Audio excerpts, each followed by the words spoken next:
അങ്ങനെ next day മോർണിംഗിൽ കിമ്മിൻ്റെ വീട്ടിൽ അമ്മ ബ്രേക്ക്ഫാസ്റ്റ് ഒക്കെ ഉണ്ടാക്കി കൊടുക്കുന്ന സമയത്ത് എന്ത് നല്ല ടേസ്റ്റാന്ന് പറഞ്ഞ് അച്ഛൻ പ്രശംസിക്കുകയാണ്.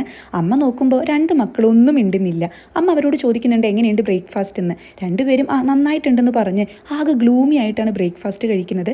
ഇത് കാണുമ്പോൾ തൊട്ടപ്പുറത്തിരുന്ന് ഭർത്താവ് എത്ര പ്രശംസിക്കുന്നുണ്ടെങ്കിലും അമ്മയ്ക്കും ഒരു സന്തോഷം വരുന്നില്ല. അതുപോലെ സുൻവോൻ്റെ വീട്ടിലും ബ്രേക്ക്ഫാസ്റ്റ് കഴിക്കുന്നത് കാണുന്നുണ്ട്. ഡെക്സോനയുടെ വീട്ടിലാണെങ്കിൽ അമ്മ ഒരുപാട് ഫുഡ് കൊണ്ടുവരുമ്പോൾ ഇത്രയും ഫുഡ് നമുക്ക് എങ്ങനെ കഴിക്കാൻ പറ്റിയെന്ന് സുൻവോ പറയുന്നതും ഡെക്സോണിയാണെങ്കിൽ അതിനെന്താ നമുക്ക് കഴിക്കാൻ പറ്റൂലോ എന്ന് പറഞ്ഞ് ആർത്തിയോടെ കഴിക്കുന്നതുമാണ് കാണിക്കുന്നത്. ടേക്കിൻ്റെ വീട്ടിലാണെങ്കിൽ ബ്രേക്ക്ഫാസ്റ്റ് ഒക്കെ റെഡിയാക്കി അച്ഛൻ വന്ന് മകനെ വിളിക്കുന്നുണ്ട്. അവനാണെങ്കിൽ ഈ ഉറക്കഗുളികയൊക്കെ കഴിച്ചതുകൊണ്ട് തന്നെ പകുതി മയക്കത്തിലായിരിക്കും. വീടിൻ്റെ പുറത്തേക്ക് ഇറങ്ങുന്ന സമയത്ത് സ്കൂളിലേക്ക് പോകുന്ന കിമ്മും സുൻവോയൊക്കെ ഇവനോട് ബായ് പറയുന്നുണ്ട്. സുൻവോയാണെങ്കിൽ എന്തോന്നെടെ മുഖം ഒന്ന് കഴുകുന്നൊക്കെ പറയുന്നുണ്ട്. അങ്ങനെ പിന്നീട് ഡെക്സോന പുറത്തേക്ക് വരുന്ന സമയത്ത് ടേക്കിന് ആകെ ഡൗട്ട് അടിക്കുകയാണ്. അതായത് തലേ ദിവസം നടന്ന ആ കിസ്സിങ് സീൻ അതൊരു സ്വപ്നമായിരുന്നോ അതോ ശരിക്കും നടന്നതാണോ? ടേക്കാണെങ്കിൽ ഡെക്സോനയോടൊപ്പം ചോദിക്കുന്നുണ്ട്, ഇന്നലെ നൈറ്റിൽ നീ അവിടെ നിന്ന് എപ്പോഴാണ് പോയെന്ന്. ഡെക്സോനയാണെങ്കിൽ നീ പോവാൻ പറഞ്ഞപ്പോൾ തന്നെ ഞാൻ അവിടെ നിന്ന് പോയല്ലോ എന്ന് പറയുന്നത് കേട്ട് ഓ സമാധാനം എന്ന് ടേക്ക് സ്വയം പറയുകയാണ്. ഡെക്സോനയാണെങ്കിൽ എന്താ ഞാൻ നിന്റെ സ്വപ്നത്തിൽ എങ്ങാനും വന്നിരുന്നു എന്ന് ചോദിക്കുമ്പോൾ അങ്ങനെയൊന്നും ഇല്ല എന്ന് പറയുന്ന ടേക്ക് അല്ല സ്പെക്സുകാരൻ്റെ അവസ്ഥ എന്താണെന്ന് ചോദിക്കുകയാണ്. ഡെക്സോനയാണെങ്കിൽ അവനെപ്പറ്റി ആലോചിക്കുമ്പോൾ എനിക്ക് ശരിക്കും കുശുമ്പ് തോന്നുക.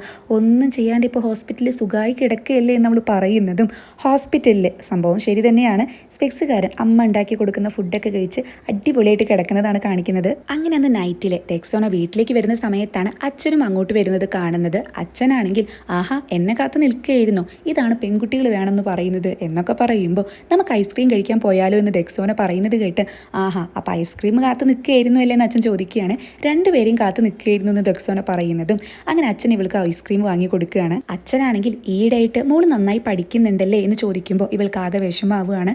എങ്ങാനും എനിക്ക് കോളേജിൽ കിട്ടിയില്ലെങ്കിൽ അച്ഛൻ എന്നെ വെറുക്കുമോ എന്ന് ചോദിക്കുമ്പോൾ കോളേജിൽ കിട്ടണമെന്ന് അങ്ങനെ നിർബന്ധമൊന്നുമില്ല, എല്ലാവർക്കും അത് പറ്റില്ലല്ലോ, മോൾക്ക് കിട്ടിയില്ലെങ്കിലും അച്ഛൻ ഒരു കുഴപ്പമില്ല എന്ന് പറയുകയാണ്. അതിനുശേഷം അച്ഛൻ പറയുന്നുണ്ട്, പക്ഷേ ഒരു വർഷം കൂടിയല്ലേ ഉള്ളൂ, നീ ഒന്ന് നന്നായി ട്രൈ ചെയ്യ്, നമ്മളൊരു കാര്യം ട്രൈ ചെയ്യാതെ എങ്ങനെയാണ് കിട്ടില്ല എന്ന് പറയുന്നത്, ട്രൈ ചെയ്തിട്ടും നിനക്ക് കിട്ടിയില്ലെങ്കിൽ നമുക്കത് വിധിച്ചിട്ടില്ല എന്ന് വിചാരിക്കാം, ചിലപ്പോൾ നിനക്ക് കിട്ടിയാലോ എന്നൊക്കെ പറയുന്ന അച്ഛൻ അല്ല ആരാവാനാ നിനക്ക് ഇഷ്ടമെന്ന് ചോദിക്കുകയാണ്.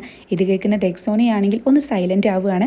നീ എന്താണെങ്കിലും പറഞ്ഞോ, ബോറാനയെ സപ്പോർട്ട് ചെയ്യുന്നതിനേക്കാൾ കൂടുതൽ ഞാൻ എന്നെ സപ്പോർട്ട് ചെയ്യുമെന്ന് പറയുമ്പോൾ ഇവൾക്ക് ആകെ സങ്കടമാവുകയാണ്. എനിക്ക് അങ്ങനെ ഒരു ആഗ്രഹമൊന്നുമില്ല, ഞാൻ ശരിക്കും ഒരു സ്റ്റുപ്പിഡാണല്ലേ എന്ന് ഇവൾ ചോദിക്കുമ്പോൾ അത് കുഴപ്പമൊന്നുമില്ല, ഇനി ആഗ്രഹം വരാലോ, നീ വിഷമിക്കൊന്നും വേണ്ട എന്ന് പറഞ്ഞ് അച്ഛൻ ഇവളെ സമാധാനിപ്പിക്കുകയാണ്. അതുപോലെ ഞാനിപ്പോൾ ഇങ്ങനെ ബാങ്കിൽ വർക്ക് ചെയ്യുന്നു വിചാരിച്ചോ, ഇല്ല എൻ്റെ ആഗ്രഹം ഇതൊന്നും ആയിരുന്നില്ല, എങ്ങനെയൊക്കെ ഇവിടെ എത്തിപ്പെട്ടു എന്ന് പറയുന്നത് കേട്ട് അച്ഛൻ്റെ ആഗ്രഹം എന്തായെന്ന് ചോദിക്കുകയാണ്.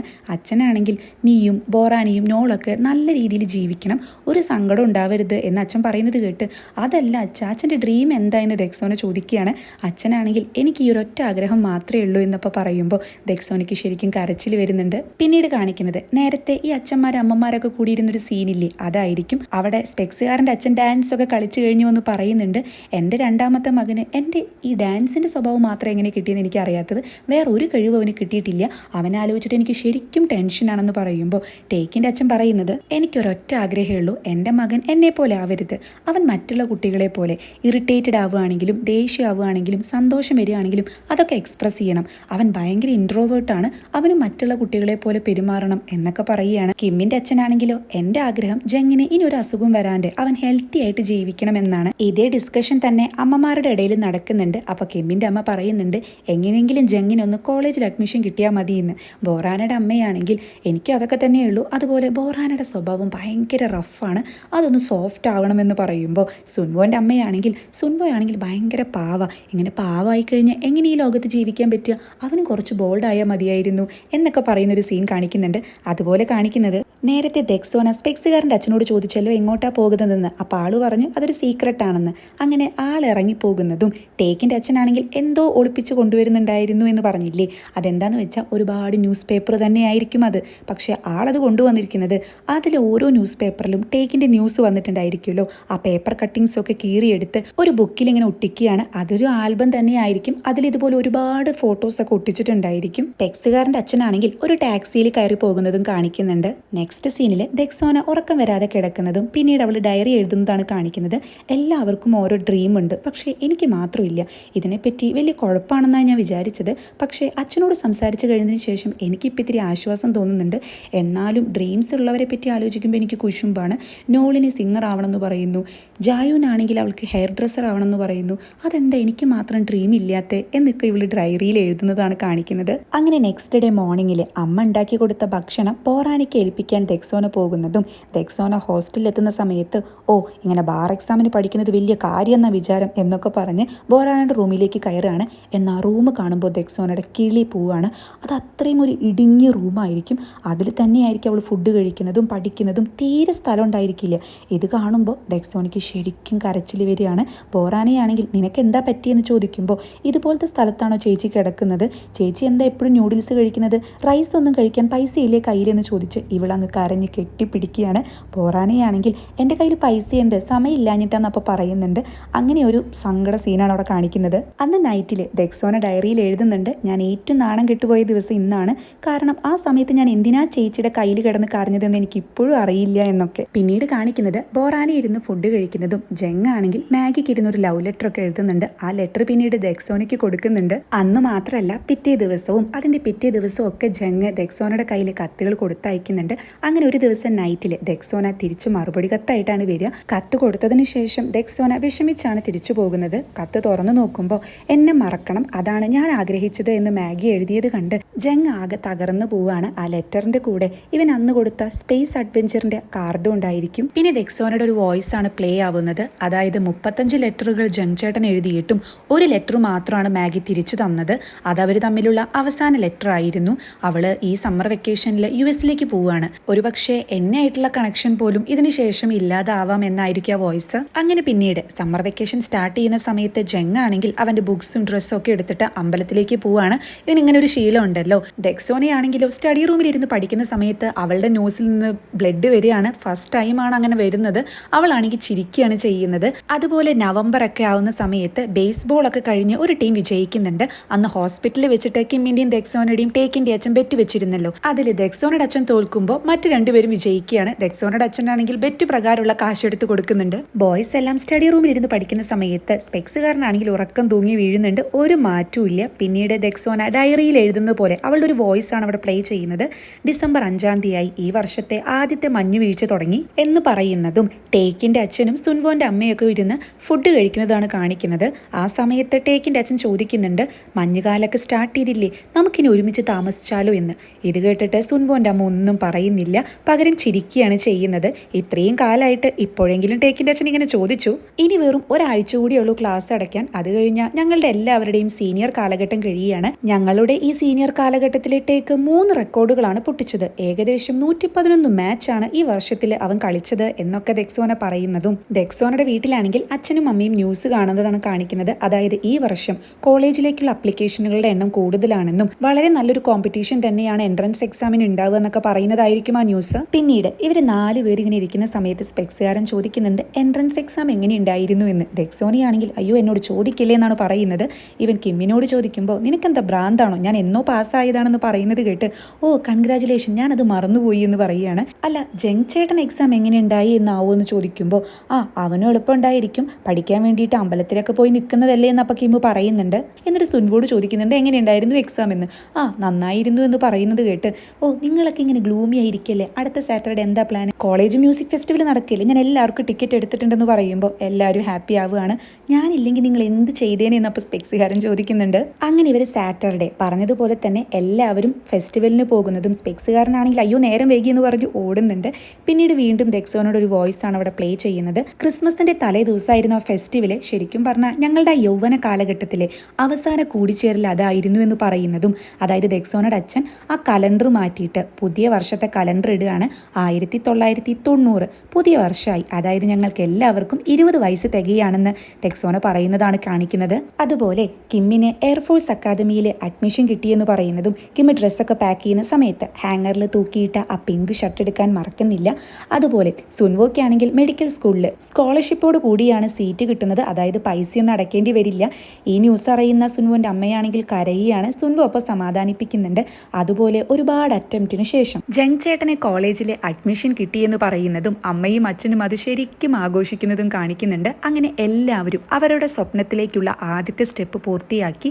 ഞാനും അതിൻ്റെ ഒരു ചലഞ്ചിൽ തന്നെയാണെന്ന് പറയുന്നതും അതിൻ്റെ ഭാഗമായിട്ട് ദൂരെയുള്ള ഒരു കോളേജിൽ എന്തോ ഒരു സാധാരണ കോഴ്സാണ് ഇവർക്ക് കിട്ടുന്നത്. ഇവരെന്ന് ഉദ്ദേശിച്ചത് ഇവള് മാത്രമല്ല, ഇവളുടെ സോൾമേറ്റ് ആയിട്ടുള്ള സ്പെക്സുകാരനും ഉണ്ടായിരിക്കും. അങ്ങനെ പിന്നീട് 1990 അത് കഴിഞ്ഞ് 91, 92, 93, 94 ആ വർഷങ്ങളൊക്കെ കടന്നു പോകുന്നത് ദെക്സോനയുടെ വീട്ടിൽ ഇവർ TV കാണുന്നതിലൂടെയാണ് കാണിച്ചു തരുന്നത്.